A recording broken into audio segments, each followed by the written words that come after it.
आइए जानते हैं आज के प्रमुख अंतर्राष्ट्रीय खबरों को। पहले एक नजर हेडलाइंस पर। 600 ब्राह्मणों की टीम 300 साल से नहीं बदली लड्डू बनाने की विधि। 320 रुपए के चक्कर में तिरुपति बालाजी में अनर्थ। आतिशी आज लेगी मुख्यमंत्री पद की शपथ। राजनिवास में समारोह की तैयारी पूरी। मणिपुर में म्यांमार के रास्ते दाखिल हुए 900 ट्रेन कुकी उग्रवादी। बंगाल की खाड़ी से आफत, मानसून की विदाई की डेट फिक्स। अमेरिका दौरे पर रवाना हुए पीएम नरेंद्र मोदी क्वाड शिखर सम्मेलन में लेंगे हिस्सा। साधु संतों पर कमेंट नहीं, अखिलेश यादव ने विवादित ट्वीट पर दी सफाई। झारखंड में सुबह 8 बजे से 5 घंटे के लिए इंटरनेट बंद। परीक्षा में चीटिंग रोकने के लिए सरकार ने उठाया कदम। लेबनान के पेजर ब्लास्ट का वायनाड कनेक्शन क्यों चर्चा में है? जोस टेलर और भारतीय मूल का ये बिजनेसमैन। शाहरुख खान के अदब ने जीता गुरदास मान का दिल। और कोहली ने चुकाई बड़ी गलती की कीमत, कही यह इस हालिया आंकड़े का असर तो नहीं। हिंदुओं के जिस मंदिर पर लोगों की सबसे ज्यादा आस्था है, उस तिरुपति बालाजी मंदिर में ऐसा अनर्थ हुआ है कि पूरा हिंदू समाज हिल गया। सरकार हिल गई और एक पूर्व मुख्यमंत्री का तो पूरा पॉलिटिकल करियर दांव पर लग गया। क्या आप जानते हैं ये सब किस लिए हुआ? क्योंकि एक सरकार और उसके अफसर जिद पर अड़े थे कि उनको तो 320 रुपए के हिसाब से ही घी खरीदना है। सस्ते के चक्कर में जो घी खरीदा गया उसमें घी कम और जानवरों की चर्बी ज्यादा मिली पाई गई। चर्बी ने आस्था पर ऐसी चोट की कि अब भक्तों की चीख निकल रही है। तिरुपति बालाजी के लड्डू को साक्षात भगवान का प्रसाद कहा जाता है। इसमें अद्भुत दैवीय स्वाद होता है। ऐसा दावा है कि ऐसे लड्डू कहीं और नहीं मिलते। ये भी कहा जाता है कि इन लड्डुओं का प्रसाद ग्रहण नहीं किया गया तो तिरुपति बालाजी के दर्शन का पुण्य नहीं मिलता। अरविंद केजरीवाल के इस्तीफे के बाद आतिशी आज शाम दिल्ली के मुख्यमंत्री पद की शपथ लेंगी। राजनिवास में शपथ ग्रहण समारोह होगा। कार्यक्रम को लेकर तैयारियां पूरी हो चुकी है। जानकारी के मुताबिक आज शाम 4:30 बजे से 5 बजे के बीच आतिशी मुख्यमंत्री पद की शपथ लेंगी। आधिकारिक सूत्र बताते हैं कि मंत्रियों के शपथ ग्रहण की फाइल राष्ट्रपति की मंजूरी के लिए भेजी गई थी। शुक्रवार देर शाम तक इस पर कोई जानकारी नहीं मिल पाई। संभावना है कि शनिवार सुबह राष्ट्रपति भवन से यह फाइल निवास तक पहुंच सकती है। मणिपुर में पिछले 16 महीनों से हिंसा जारी है। इसी बीच एक इनपुट ने राज्य में सुरक्षा एजेंसियों के लिए गंभीर चिंता बढ़ा दी है। खुफिया जानकारी के अनुसार 900 से ज्यादा अधिकों के उग्रवादी जो ड्रोन आधारित बम, प्रोजेक्टाइल मिसाइल और जंगल में युद्ध लड़ने में ट्रेंड है, उन्होंने म्यांमार के रास्ते मणिपुर में एंट्री कर ली है।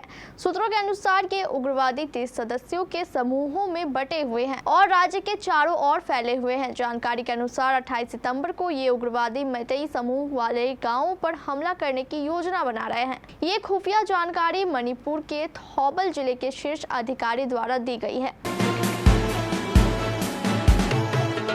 इस साल मानसून में रिकॉर्ड बारिश हुई। दिल्ली सहित देश भर के राज्यों में और सबसे ज्यादा बारिश दर्ज की गई। दिल्ली में अकेले सितंबर में 1000 से ज्यादा सेंटीमीटर तक बारिश दर्ज की गई। लेकिन उत्तर भारत से अब तक मानसून की विदाई हो जाती थी।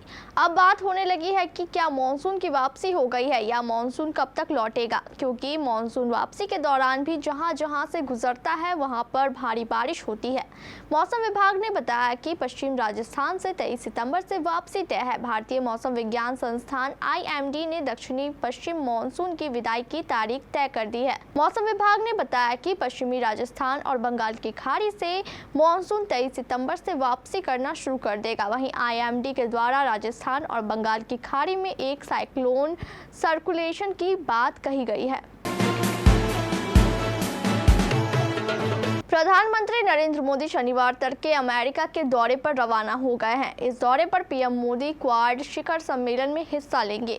साथ ही कई द्विपक्षीय मीटिंग होने की भी संभावना है। न्यूज एजेंसियों के मुताबिक इस यात्रा से पहले पीएम मोदी ने कहा, आज मैं राष्ट्रपति बाइडेन द्वारा उनके गृहनगर विल्मिंगटन में आयोजित किए जा रहे क्वाड शिखर सम्मेलन में भाग लेने और न्यूयॉर्क से संयुक्त राष्ट्र महासभा में भविष्य के शिखर सम्मेलन को संबोधित करने के लिए अमेरिका की 3 दिवसीय यात्रा पर जा रहा हूं।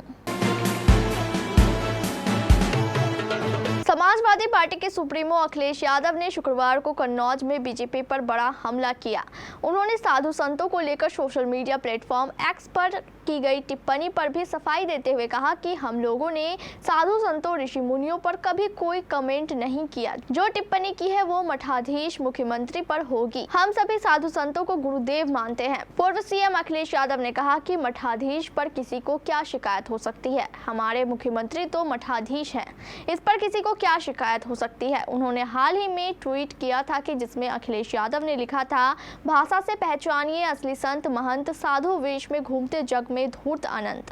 हालांकि ट्वीट में उन्होंने सीएम योगी के नाम का जिक्र नहीं किया। अखिलेश के ट्वीट पर प्रदेश के साधु संतों ने नाराजगी जताई थी।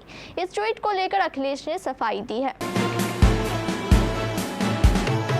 झारखंड में general graduate level combined competitive examination यानी JGGLCCE से पहले राज्य सरकार ने शनिवार और रविवार को 5 घंटे के लिए इंटरनेट सर्विसेज पर रोक लगाने का फैसला किया है। हेमंत सोरेन सरकार की तरफ से जारी एक बयान में कहा गया है कि 2 दिन सुबह 8 बजे से दोपहर 1:30 बजे तक इंटरनेट सेवा निलंबित रहेगी। परीक्षा में चीटिंग रोकने के लिए ये फैसला लिया गया है।